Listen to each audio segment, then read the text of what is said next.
Ishwarama's resplendent sun. It's the start of a bright new day. Time to rise, time to shine, Lord divine. Time to lead us along life's way.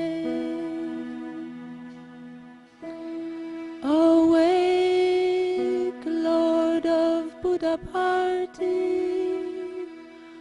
Awake, O Lord, over all mankind. Awake, O Lord of compassion,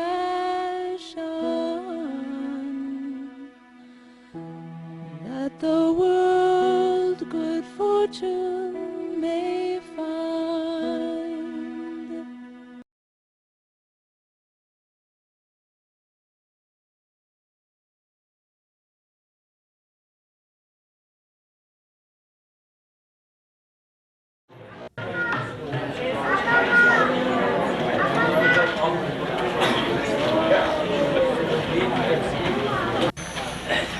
We kind of thought it was fitting, rather than just bring Isaac forward. It's always proper to share a little bit about him, and especially, I guess, some of the things that Swami has said directly about Isaac. I've known Isaac for the last 17 years. We were both on the ashram, I guess it was 75, 76 together, we spent time there. And it's always nice to be with a side brother or a side sister over so many years and see how Swami starts to change as you start to change. Isaac is certainly the classic example of that. It wouldn't really matter if I was to tell you, well, Isaac is this, Isaac is that. What really matters is what Swami has said about him. I had been there, and I heard Swami directly praise him. In fact, Swami doesn't, Isaac's last name is Tigrett. Swami doesn't call him Tigrett, Swami calls him Tigrett. Swami has praised his devotion, his bhakti, his humility, his surrender, his devotion to God. It was Isaac that God chose as the instrument, as probably the key instrument, to bring about the hospital.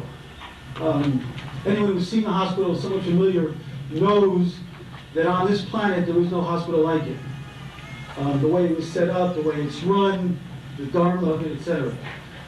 It was Isaac who set up what was known as the Rama Foundation with a couple of his associates. And from that, this whole thing began to unfold with Swami. It was Isaac who got together the architects at cost of tens of thousands and thousands of dollars to begin to draw up this building. The key thing is this was not being built in London, New York. This is the middle of South India. And it was just no easy task. Obviously, this could never happen without Swami. But it was Isaac who got the architects together. It was Isaac who got the construction group from India. And it was Isaac, and only God knows how he tried to do this, was to coordinate the Indians and the Westerners in building such a project. How he still has hair, I don't know. So, simply you just build this hospital.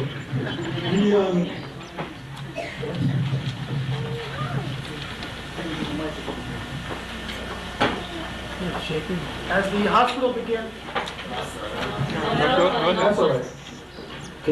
As the hospital began to develop, it was Isaac then who was put on his shoulders to get the equipment from mostly America and Europe to Puttaparthi. And as everyone knows, some of this is the most sophisticated equipment. And Isaac somehow, using his wherewithal and his devotion to Swami, managed to get very, very expensive, the most technical equipment that's available in this world today to the little village of Puttaparthi. In one of the last issues of Sanatana Sarati, there was an article where Swami presented Isaac with a silver bowl, symbolic of Isaac's devotion to God. These are very rare things. In my 20 years with Baba, I have not seen it happen very often at all. So, and there's one last thing that I really should share about Isaac. As I said, I've known Isaac for a long time. In fact, we met, what happened was, when Isaac first showed up on the ashram, Everybody knows Swami likes the Western Indian gents to wear white. It's just Swami's practice. So Isaac comes, and he just showed up, and I've been there for a while, and Isaac's custom is to wear black. So I said to Isaac, we were just meeting each other, and I said, Isaac, in case you hadn't noticed, most of us are wearing white. Isaac looked at me and says, okay, thank you, and Isaac continued to wear black. So I loved Isaac. I was doing my job. What can you do? So the thing I wanted to end with is that, and this is important, this is really the main thing I just wanted to share about Isaac. It wasn't that Isaac first showed up at the party, and Swami embraced him, and Swami called him in, and gave him all this grace and attention. That's not really what happened at all. Isaac showed up year after year after year without any kind of direct, close physical contact with Swami. And Isaac just persevered, and through his own inner strength and devotion, brought a great change between his relationship with Swami.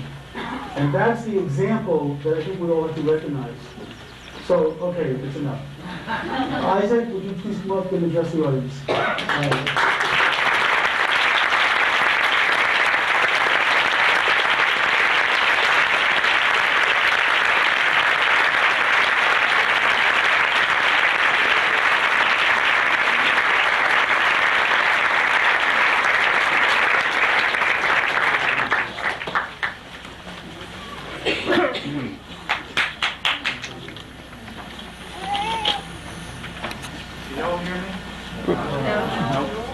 How about now? Is that better? Oh my goodness, how you doing? So wrong. It's nice to see you.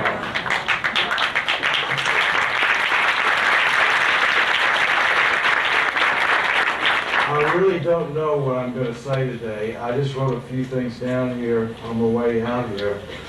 I must thank the Sai organization for being so kind to ask me to come and speak with you, and of course, the Sai Baba allowing me to speak to you. It's a great thrill for me. I'm a little nervous. I'm not a public speaker. Sai Baba's been making me one. I was part of an organization called the Global Forum of Spiritual and Parliamentary Leaders for Human Survival. It sounds like a big name, but it's a group by the United Nations that Swami had me working for, and we had quite a miraculous trip to Russia. The Dalai Lama is part of our group, and Mother Teresa. It was global broadcast. The whole thing. We were guests of Gorbachev and of the Supreme Soviet and the Soviet Academy of Sciences. It was opened by the Quayar of the United Nations, and it was filled with all kinds of fabulous speakers. Before I went, I asked Swami's permission, of course, and he said, yes, you go. He said, you will speak there. So I didn't know what that meant, because I wasn't on the program at all. All these other much more qualified people were speaking there. It was a fabulous conference. It went on for about a week. There were 2,000 delegates from around the world. These are all the spiritual leaders from around the world. All of the parliamentarians from around the world. Senator Albert Gore spoke there, the Prime Minister of Norway, all kinds of wonderful, wonderful speakers. And Sai Baba, in fact, told me, he said, now I don't want you running around doing what you usually do, trying to organize everybody. So I want you to stay in your room and be ready to speak.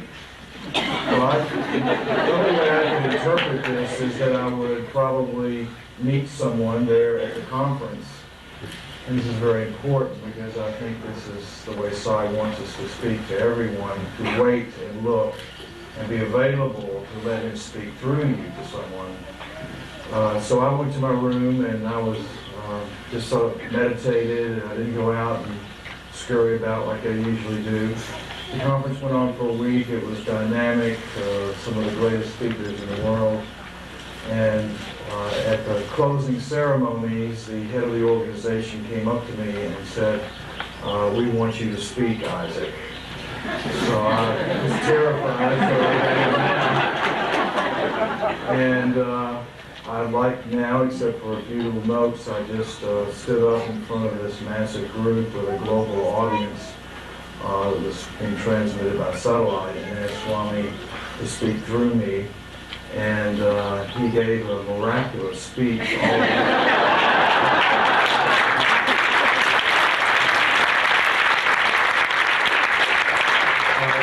was really funny. About a year later, I was blessed to be in his presence, and there were some other gentlemen there, and he spoke about the conference and told everybody about the conference and how he gave this discourse on love through me, and how nervous I was at the beginning, but better towards the end, so hopefully I'll do the same today.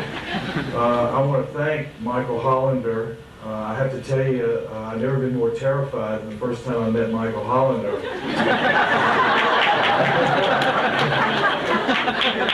Sweet as he is. I was wearing black, and I do wear black on occasion. Obviously, this was the wrong occasion. He came right up to me and scared the daylights out of me, and that was back in 1975, I guess, something like that. He's a very wonderful man, and he's a great side devotee, as we all know, who have worked with him, and I feel blessed to know him. I thought ceiling on desires is sort of funny because I've got all of them and there's no ceiling at all. I guess what I thought I would do today is talk about, I guess, the only subject I know fairly well, which is myself. And so to tell you my story, I'm from Jackson, Tennessee, which is a small country town between Nashville and Memphis, Tennessee. I was raised there until about the age of 15, and then I went to England. My mother and father were separated, and he went to England, had businesses there, and I was blessed to go there. I started a business when I was 19, which I called the Hard Rock Cafe. I was a devout devotee of Jimi Hendrix and Cream and Led Zeppelin and several other fellas, which I still am actually. I think they're fantastic. And I started this business. The Lord blessed me with phenomenal success beyond my wildest dreams. In fact, there are many people who, and later as I became a Sai devotee, I worried constantly. I wasn't very popular in groups such as this, mainly because people felt like that, that's a bunch of rock and roll and drugs and crazy stuff, and it was.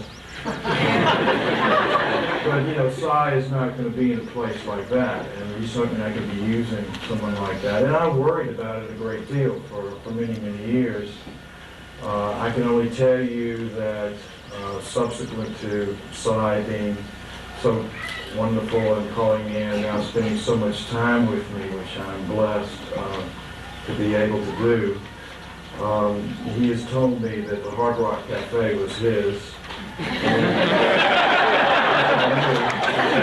You may know that there's a picture of Sai Baba in every Hard Rock Cafe. And it's very interesting. He said that it was an oasis of light in a sea of darkness. And I feel that that is really what all of us are and should be in this Kali Yuga, a beacon for him.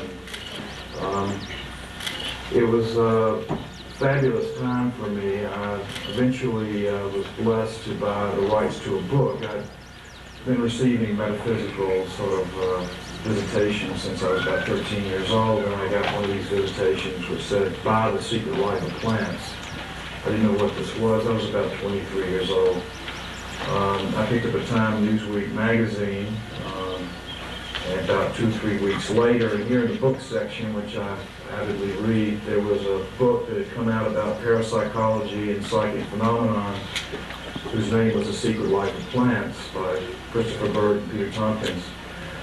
This was 1973, and I immediately called up the authors and said I would like to buy the theatrical rights to your book, because it's a subject that's very near and dear to me. I had been receiving sort of psychic experiences from about 13 years old, and was terrified at the beginning, didn't understand it. It was actually a preacher named Norman Vincent Peale out of New York City, who was a friend of my family's, who put me on the path originally and explained to my parents that I wasn't, and to me, wasn't insane, because I certainly felt like I probably was going insane at that time.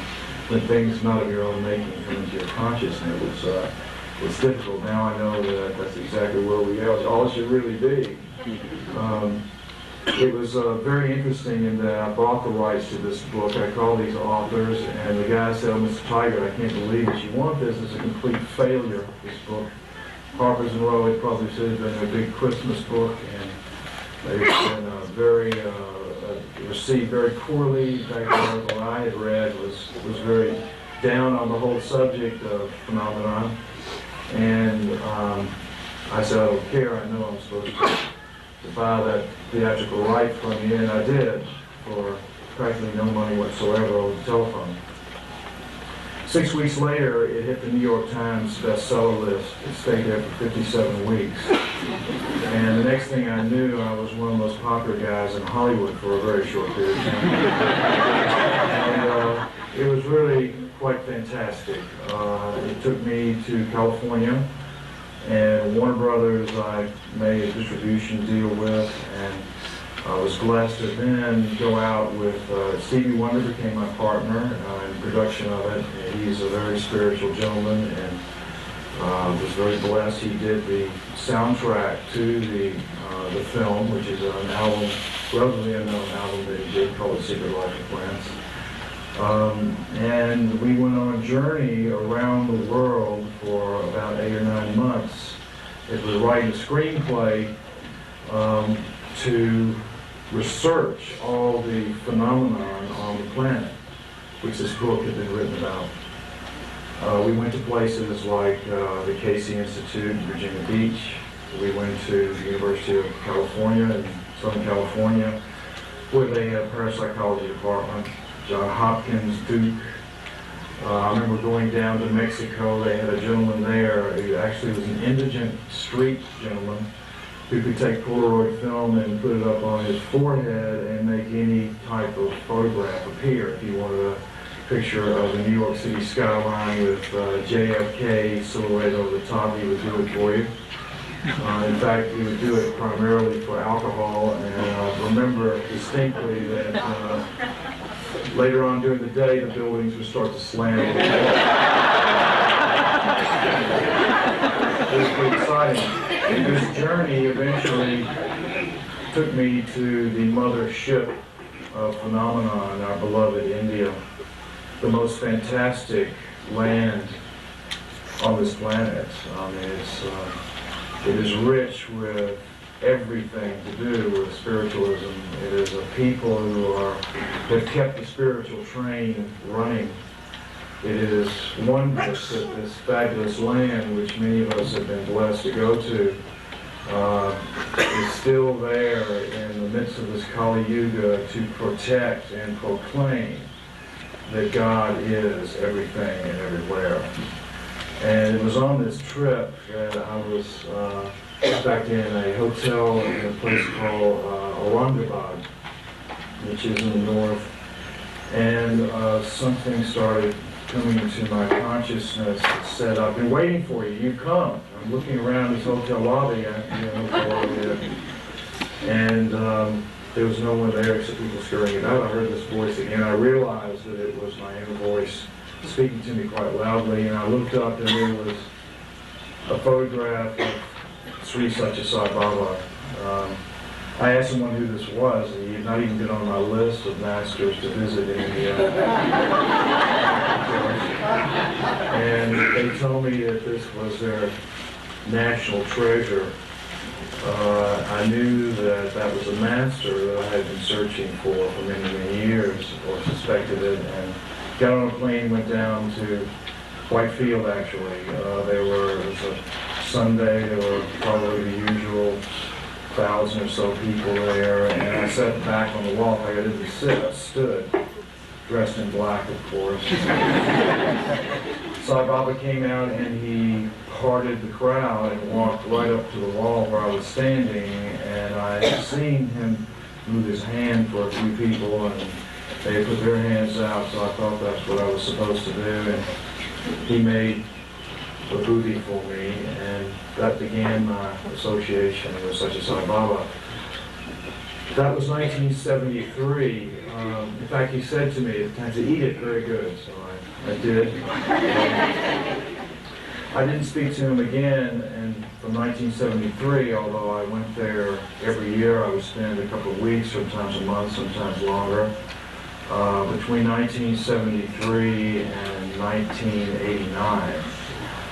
In fact, it's sort of interesting. I became sort of the ashram joke. You know, it's so funny, you go there, and those of you who've been there know that everyone is totally preoccupied with getting an interview. Their ego, I mean, as they say, it's like doing your dirty laundry during a pretty party, and it certainly is. People are certainly regurgitating all ceilings on desire. There's a thing there. And it was quite phenomenal. Whenever someone was going through a traumatic state, in which it seems to be a regular thing there, they would wheel me out, because I was the guy that hadn't had an interview or a glance or a look or a word for 5 years, 8 years, 12 years, and eventually 15 years. So I spent going there without a glance from Sri Sathya Sai Baba. But I knew who he was, and that was all that was necessary. And I still to this day am mystified why it's even necessary to talk to him, or why he really wants me to be there for him to talk to.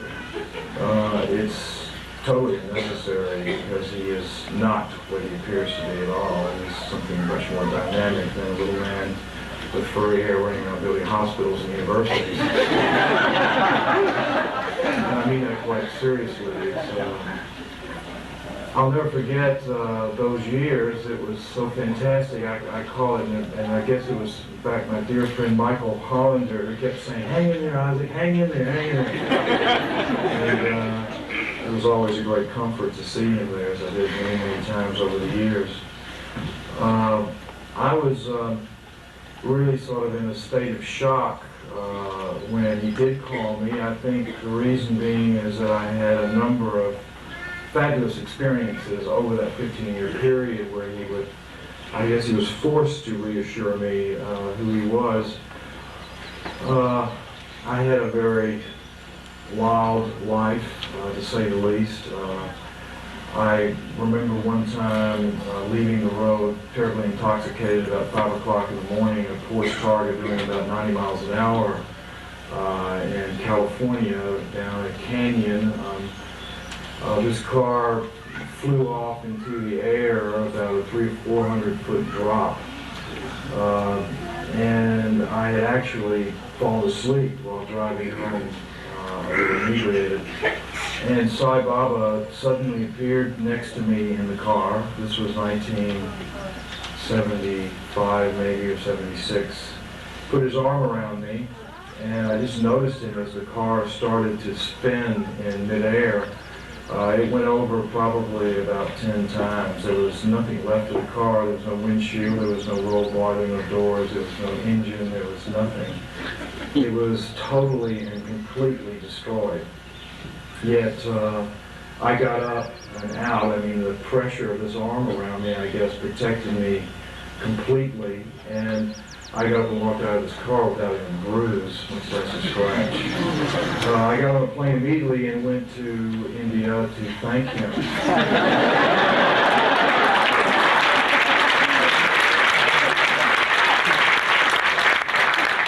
And of course, he ignored me the whole time. Again, in 1977, I had an epileptic fit due to an intense drug overdose in a hotel room in Denver, Colorado, about 1 o'clock in the morning. I went into epilepsy. I lost all motor response. I fell to the floor. I swallowed my tongue. I choked to death. Just like you read about, my spirit came out of the top of my head. I was in a different state of consciousness, and I was looking down at my body. Something in that state of consciousness, which was one of total peace and wondrous, I will never forget it, said to me, your time is not now, call your guru's name. I called Sai Baba's name, and he appeared instantly in this room. He picked me up and put me on the bed. He pulled my tongue out. I'm watching this from above. He places his hand on my chest and pushes on my chest, and the spirit went right back into my body.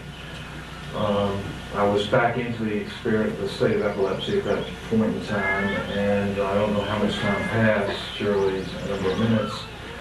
And shortly afterwards, I was released from the hospital because it was drug-related, not an actual mental malady. I left for India the next day, and he ignored me for several months on that occasion. I have to tell you that 15 years later, while we're working on the hospital, and he's so wonderful, timing, of course, is everything with him. It was quite wonderful that while we were, I guess we've been blessed to be with him for a number of hours with a number of distinguished surgeons who had been gathered together at Whitefield in his home there to discuss the hospital. And he got everyone's attention several hours into this meeting, and I was sitting next to him, and he said, I saved this man's life 2 times, didn't I? And this was 15 years later.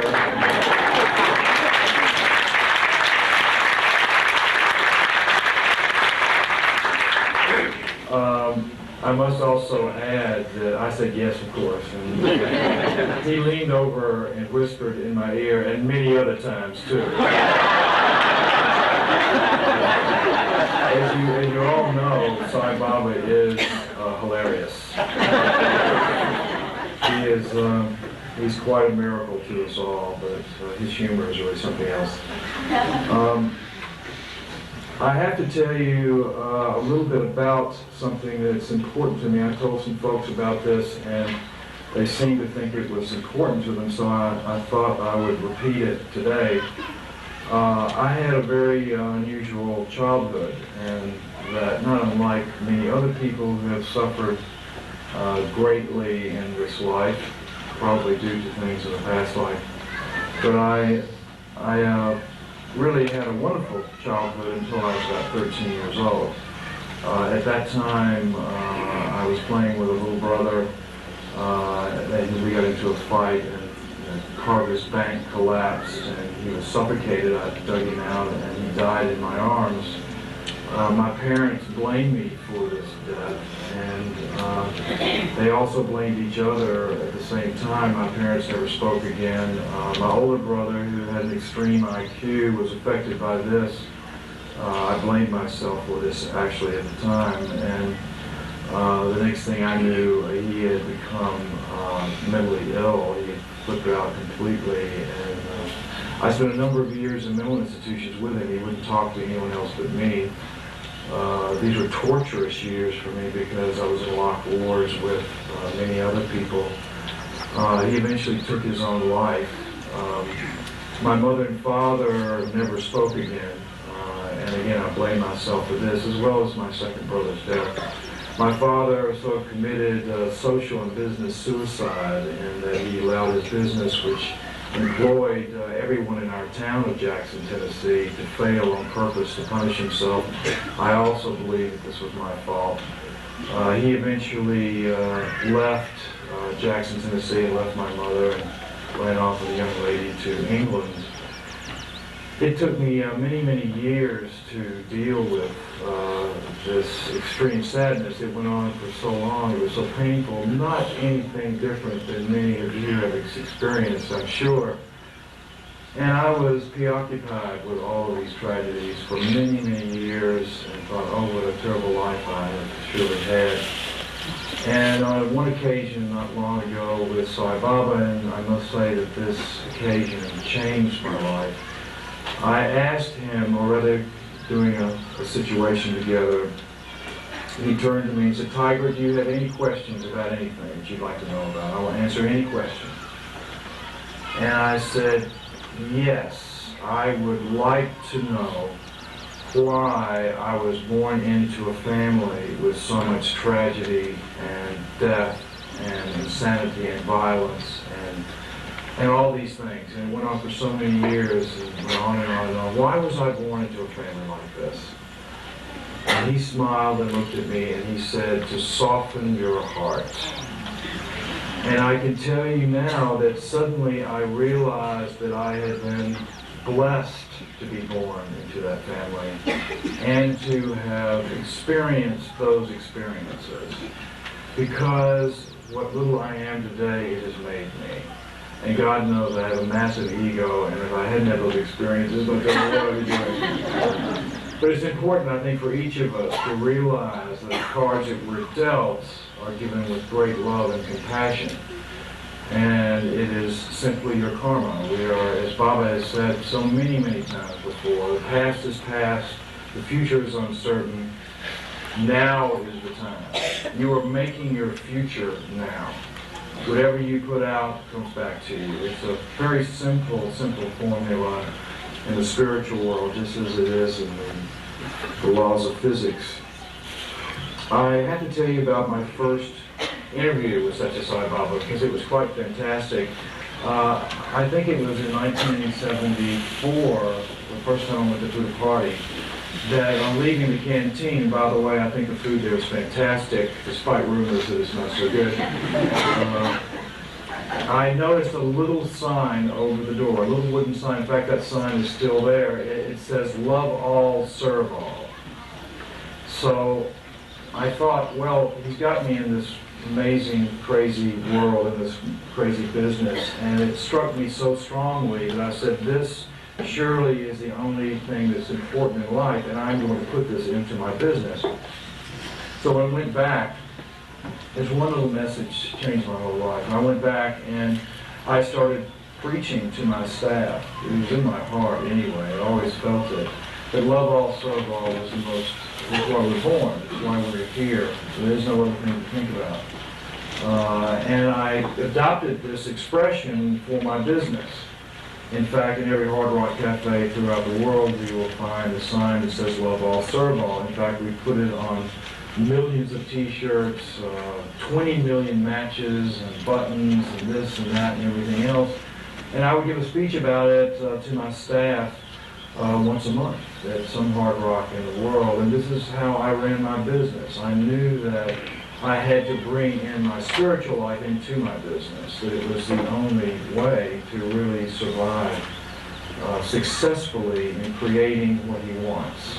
Because that's what he does want. He wants us all to be puppets for him, if we can say the word puppet. It's so hard to deal with the egos a little bit. But that's really what it's all about. He wants us to be instruments. And I tried to become this instrument for him. I'm still obviously trying very hard. I have to say that love all, serve all became the motto of my staff and of all the people who admired what we were doing. Again, I always had this fear that I was doing something wrong. I mean, it seemed so crazy to be in such a crazy world that I was living in and have this divine master plus psychic experiences all the time plus whatever. It wasn't until my first interview that I really understood or got confirmation from him that he was behind the Hard Rock. I'll never forget when he said, "You come in." I mean, after 15 years, I looked at the guy behind me. I surely that's who he's talking about. And it was quite wonderful. He called me in, terrified the daylights out of me. I couldn't stop doing so. And he sat me right down in front of him, and there were about 10 or 12 people there. And he said, "Where is God?" And I said, "Well, he's in my heart." He said, "No." He said, "God is everywhere. It's like a fish swimming through water. The water is above the fish, around the fish, below, and inside. You are a fish swimming through God." This has been one of the most wonderful, again, moments of my life, and I'm sure for those that were in the room, because we are swimming through God at this very moment. He is everywhere, and it is that consciousness which we're all trying to reach, not just intellectually, but to completely understand and merge with that consciousness. He then asked me, how do you get to God? I just missed the first question, so so I sat back like this. And he asked another fellow chap there, said, how do you get to God? And he said nothing. He asked, how do you get to God? And then he turned to me and he asked me again, how do you get to God? And I just sort of sat back and he winked at me and he said, love all, serve all.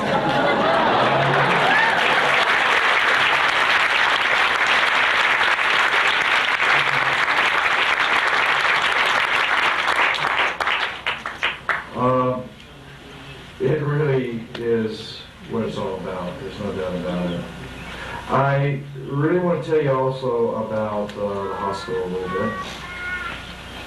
I was very blessed that Sai Baba brought me forward, and I had told my staff and my folks, my brothers and sisters at the Hard Rock, of which there were some 3,000 or 4,000 of us all together around the world, that from the day that I actually started it, back in 1971, that this was going to serve mankind in some way. And one day, no one ever believed me. I believe myself.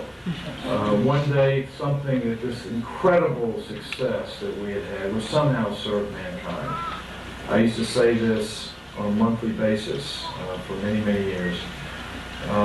Swami brought someone just in the nick of time because I was near death and exhaustion from expanding my business all over the world, who offered me too much money for it, and I consider this to be a sign from God. And sold the Hard Rock Cafes. It was a public company. It was on the London Stock Exchange and also the American Stock Exchange. And after, it was quite difficult to let it go, but after a lot of meditation, I kept getting signs that yes, indeed, this is what I want you to do. I had already set a foundation called the Lama Foundation many years before, and I put half of my stock into that foundation. That foundation received the benefits from half of the sale of the Hard Rock Cafe, which sold for a miraculous $108 million, I might say. Oh, goodness. In fact, I'll never forget, it just reminds me of something else. Swami, there's a big chubby lady who came in one day, and he was giving her a lecture about how to cook, and he gave her a whole lesson on how to cook. He said how to boil the water, how to do the rice, how to do everything, on and on and on and on and on. And then, I don't know if you know this, he turned and he said, Sai Baba weighs a perfect 108 pounds. Since the age of 14, I have weighed 108 pounds, which is, I think, quite wonderful. Very important numerology, too. There's so much mystery in this world, so much more going on here than we're aware of. At any rate, I was blessed that Sai Baba, I went to him and I said, Swami, I had this money. I know. You know, and he said, he said, we're going to build a hospital. I said, what do you want me to do with it? He said, we'll build a hospital. I said, great. I want to say one word about this Sai Baba and money business, because everybody says, oh, Sai doesn't make any money, and Sai needs nothing. He blessed me by allowing me to give him money. He didn't ask for it. He arranged it. He knew I was coming 15 lifetimes ago for that. The organization and how it runs is exactly the same way. He's opened over 200 schools around India. He has the university, the high school, and many others. They support, I've seen the books in detail how the Central Trust works. It works on donations. It works on donations from wealthy Sai devotees who give anonymously to the Central Trust and have for years and years and years. They went to him, he would say, we are going to build a school. Immediately someone comes from somewhere and says, here's the money for it. He says, great. Or he'll say, no, I've seen him 9 times out of 10 refuse, because he knows it isn't correct. It's a phenomenon that is, for me as a businessman, has been incredible to watch and see how it works. it is something that no one should be frightened of or embarrassed by. I mean, you know, people say, oh, you can't be spiritual and have money. That's nonsense. You know, it's absolute nonsense. What you can't be is completely worship money and be involved in it. I got to the point, in fact, and I'm getting a little bit off the subject, but I tend to do that a little bit sometimes. I got to the point where, through meditation, I had reached a certain state of mind, and I realized that I had become detached from so many, many things, starting with my daughter, who I gave to Sai, and then my wife, and my material things I've never cared about particularly. And I went to him and I said, Swami, because you've also graced me with this ability to pour energy into my body through meditation, do you want me to just go off into a cave somewhere and do this meditation? And he said, in another period of history, that would have been correct. He said, but not now. He said, I want you in the world. I want you with these things, but I don't want you to be attached to them. I want you to stand next to them, but not be victimized by them. I want beacons of light in the world. The world must be purified in this age, this wonderful age that we're all blessed to have been born into, because the new age is upon us. And I'll speak more a little about what science told me about that shortly. The hospital was a blessing to me in many, many, many different ways. He asked me to organize, the Lama Foundation to organize the architecture of the hospital.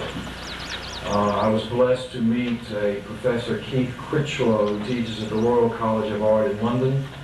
And Professor Critchlow is the world's leading sacred architect. He knows all the ancient geometry. He's written many books, which I can't understand a single one of them, but he is an absolute amazing, amazing man. And Sai Baba put us together. I brought Keith down to see Sai Baba.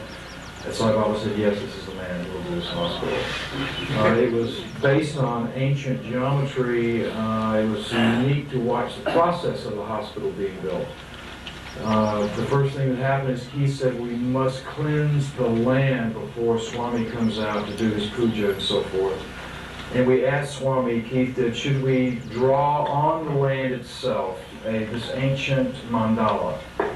And Sai Baba said, yes, you draw that mandala on the land. And Keith and I got into a car, went out to the land, and Keith, as we're driving, said, you know, I've only done this for some Tibetan lamas up in Sikkim, who asked me to build a monastery up there, and a mandala doesn't work unless there's an eagle on the property or flying around overhead or something like that, because you have to do intonements and so forth as well. When we got out to the land, there were 5 eagles sitting on the ground. We drew this mandala very carefully on the land. The eagles literally they didn't even get up. They just sort of stepped aside. It was quite a miraculous thing. Critchlow is a wonderful man and a great devotee of such a Sai Baba. The hospital was built before the medical planning was even done. It was a matter of form. It had to accept the human spirit. Swami wanted it this way. It was based on ancient numerology. It's quite fantastic. There were 108 played a primary degree in the setting of the land and the building and the dome. 33 played a great deal into the geometry because of the 33 years that Christ was on the planet. The whole thing was formed first, and then we had to put whatever we wanted to inside. It's done in a totally different way. It is a sacred temple of healing, and now having been there so many, many times, it's quite miraculous. The feeling you get when you walk into the building is one of extreme divinity. Quite fantastic place. I was also blessed. Sai asked me to do the medical planning. We got Hospital Corporation of America, which is the leading hospital corporation in the world. They've built thousands of hospitals around the world. They did the medical planning for us. He brought in some of the brightest minds in India and other countries also to take what the hospital corporation had done and tear it all to bits and start over again. And he made many, many changes himself. As he told me, he said, this is a prototype. This is an absolute prototype. And I thought, well, gosh, what does that mean? I haven't got a clue. He sent me shortly afterwards to the World Health Organization in Geneva. I went there and I met with a group of about 12 of their leading doctors there.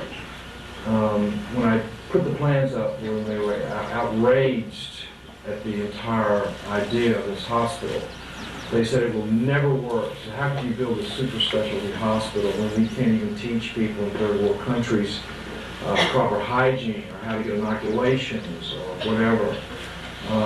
They tore me into little pieces, which is pretty hard to do. And I sat there calmly listening to them, knowing that they were absolutely correct about what they were saying, except that this was Sri Sathya Sai Baba's hospital. There was a Dr. Singh who was late to the meeting of these 10 gentlemen. One was from Japan, one was from Ghana, one was from Britain. Dr. Singh came just as they were taking the last bit of skin off my body. Dr. Singh just took one look and said, "Oh," this Indian gentleman said, "Oh, Sai Baba's doing this. If anyone can make it happen, it'll be Sai Baba." In fact, it is incredible because Sai Baba does not give you faith. I'm sure we have all been through this many, many times before. It is earned. It is something that is part of the whole destruction of the ego process. Our ego wants to deny the existence of God, period.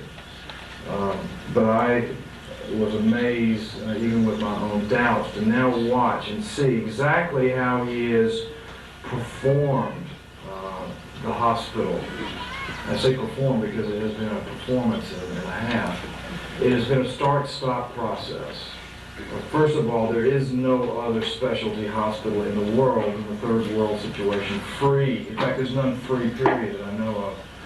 As you know, the hospital is on a 100-acre site. It's about 40 buildings there. It's not only the hospital, it's all of the backup buildings. A whole village has been built in the process of being completed now, which will house 3,500 staff and their families for the hospital. It will be bigger than the Ashram population.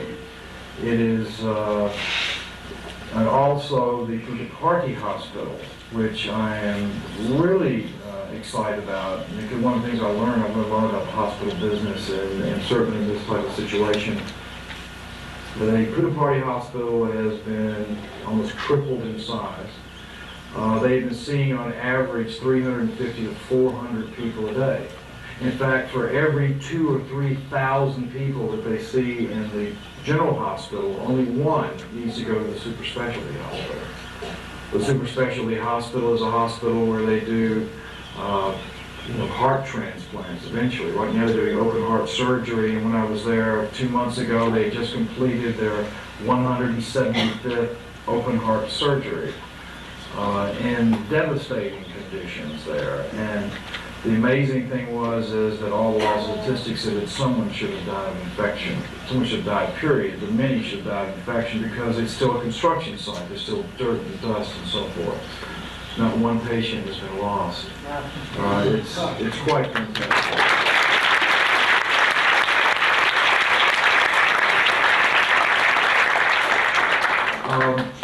The hospital is in a four stages. On his birthday this year, they're going to open up the next wing of the hospital. Right at the moment, the heart wing, and he wanted to start with the heart, which is apropos of our Lord.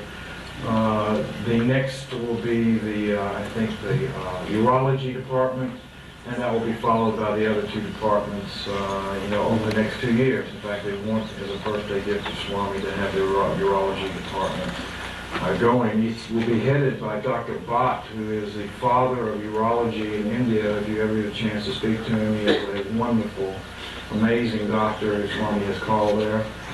Many people have said, well, what's the story? Can we work there? Can we do this? I think yes. The answer is in time that will happen. He has given it to the Indian community to start off, and I think it's absolutely the way it should be done as well. The way that he has done it, because of people at the World Health Organization, is going to be overrun. It'll be crazy there. Is that they will operate for 2 or 3 weeks, and then they stop. He stops them. And this gives them a chance to go back and see what they're not doing right, to get all their administration together. It's a brilliant plan. And then they'll start up again. And they'll operate for a number of weeks, and then he will stop them. The wards are packed. I'd say 25% are children that have been operated on, who have holes in their hearts or whatever. It is truly a prototype, as such a Sai Baba has said that it is. And he told me it was a 1,000-year project. So, that's very exciting. It is a wonderful thing, and I'm sure in time those who are qualified, and I'm sure there are some among us here who are doctors, will be given an opportunity. I know that he's just taken a gentleman from Chicago. He's going to now be at a blood bank. And an Italian gentleman has been chosen to help as the anesthesiologist there. So it's only a matter of time and karma, I'm sure, and all of us can play a role there.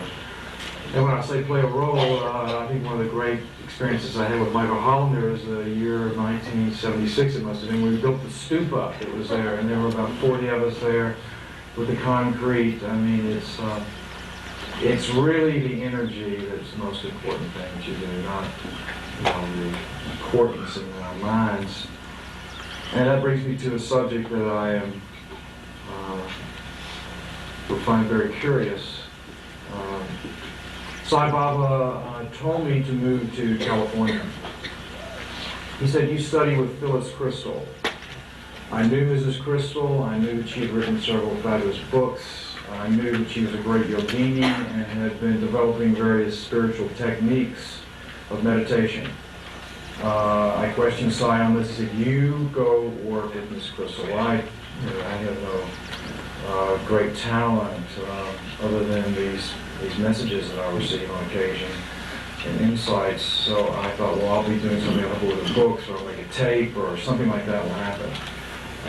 As it turned out, Sai Baba had us in meditation together, and we go into sort of a trance state for 4 or 5 hours every day. It has been the most miraculous 4 years of my life, because Sai Baba has shown me really who he is. And I asked him before I came here on this last visit, I said, should I talk about this? And he said, yes, you talk. He said, not many will understand. So I am going to talk about it, and I don't know how society will feel about it, but I have been given my marching orders. Sai Baba is not that little furry-haired creature that we all adore and love. That is a delusion. He has said that many, many times before.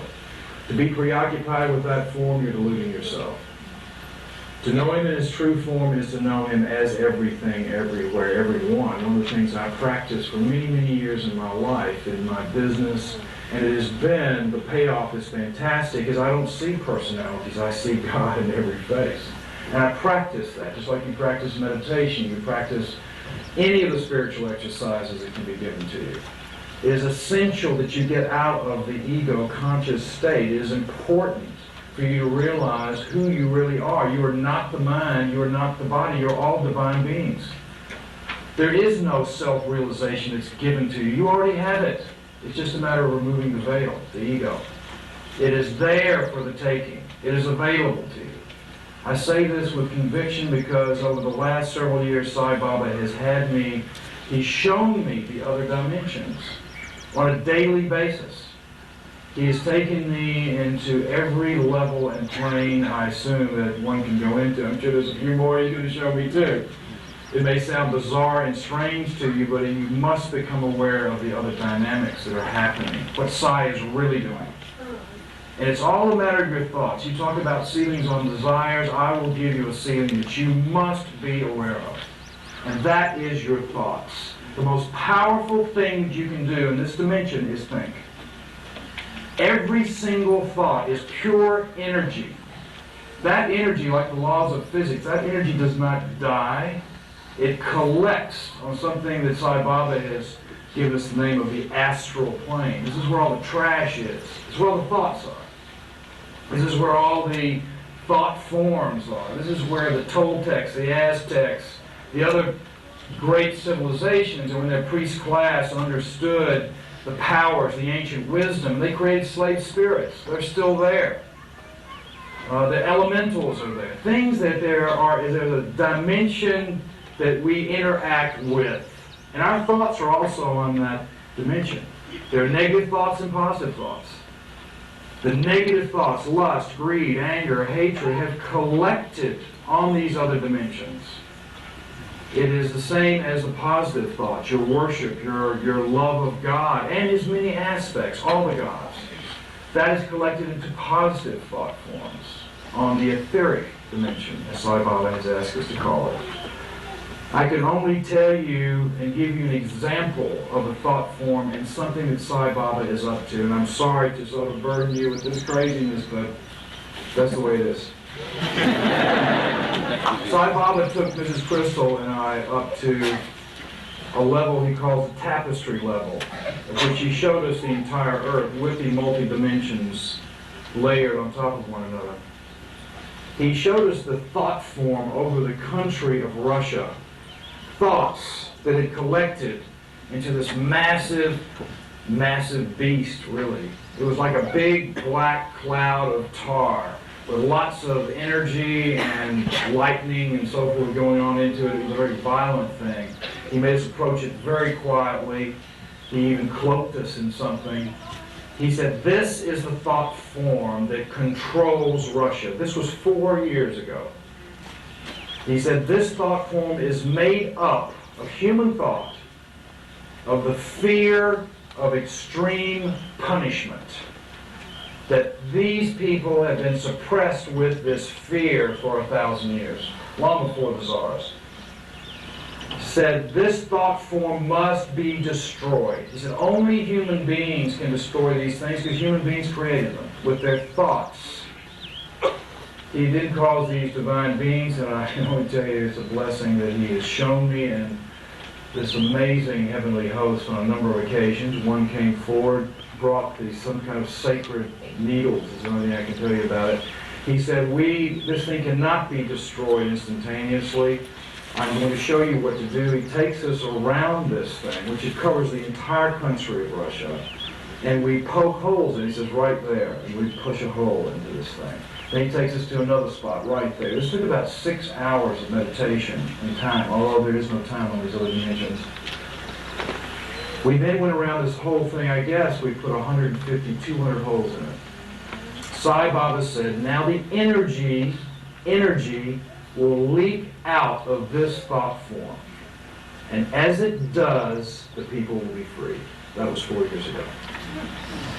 The thing that I'm trying to make, the point I'm trying to make to you is that Sai Baba is God. He is dynamic. He's working on many, many dimensions simultaneously. He is doing everything to bring in the new age. He has told me we must destroy the negativity on the other dimensions as well as this one, because we're so closely connected. It would be useless to clean up the planet without cleaning up the other dimension, because we're affected by these things. And it would only get back in the same shape all over again. Yet He is absolutely amazing. He is cleaning up all the dimensions at once. He's working everywhere. So incredible. But He needs our help. Human beings and their thoughts created the mess that we're in today. We have all been reincarnated into this glorious age where an avatar walks among us, a full Puna avatar. He needs our help. We are His beacons. I mean, it's a blessing. All of us have come in contact with this divine being. He's bringing us along. In most cases, He's speeding up our karma. He needs our help. We created these problems. God cannot create negativity. It's impossible. He's pure love. Divine love, not like human love. Human love is contracting and grasping. Divine love is expanding. It's quite incredible. He has blessed me with showing me the feeling of that into a particular state of samadhi, which He blessed me with for a short period of time. He said, Tiger, that's what the goal is. Just to sort of tantalize me. He gets a kick out of it too. But all of it. But the point being don't think of Sai Baba as this marvelous, marvelous incarnation that's down in Buddha Party. He is here. He is in every one of you. He is waiting. He adores you. It's so very, very important. Again, I don't want to confuse anybody with the metaphysical aspects which Sai Baba has blessed me with. Knowing, and just to maybe clear that up when you say, why this guy? You know, because I've been saying that myself for a long time. He's taken me back to a past life. He's shown me that I was a shaman master in an ancient culture and had the ancient wisdom. And then my ego got involved. It was so wonderful, I thought, well, I'll just fix everything. I'll just do this and do that. And I misused this knowledge and this power. And in the process, harmed many, many people. This life is an opportunity to make good that harm. Just as all of us are leading our own path, we have our own karma, just know that He is with you because He is absolutely there, just waiting for you. He does not interfere with your free will. He will not do that. It is His own law. But He is there for you when you reach out for Him. We are all truly blessed to be with Him. I want to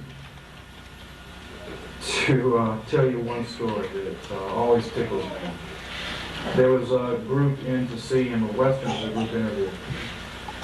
And one fellow was from California and had a sort of a Navajo ring on with like a blue stone, a turquoise stone. Quite fantastic.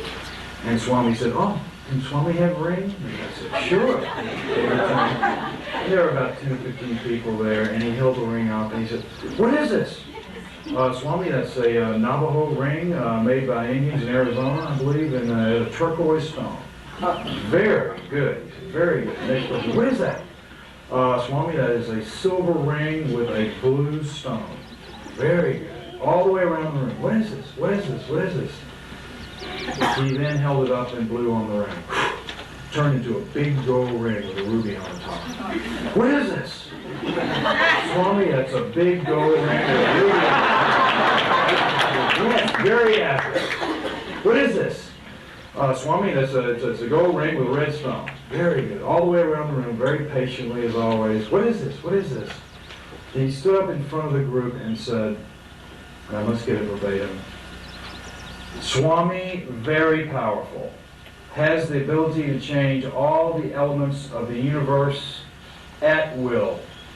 But to change one of you Westerners, very difficult.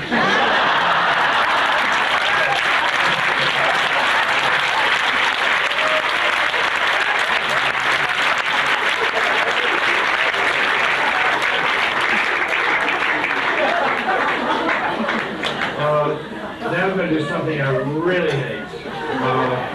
Swami asked me to sing, and I don't know how to sing. In fact, I sing off key, but I'm going to try. This is a little song that is very dear to me. One of my roommates sang it to me in Buddha Party in 1974, and it's been going in my head ever since. And so I'll try. Forgive me, I don't know how to sing. Oh, make me like you. Please make me like you. You are a servant. Make me one too. Oh Lord, I am willing.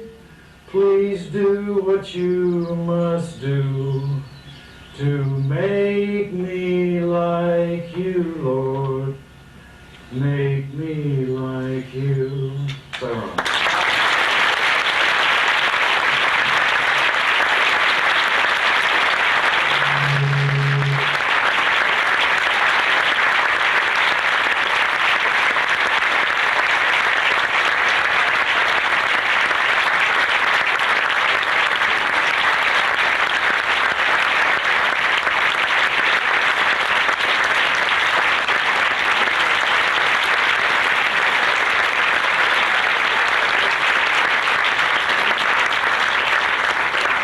So, Cadillac car outside, XJK417 Pennsylvania license plate. Is car blocking outside? Please remove the car. File the registration office.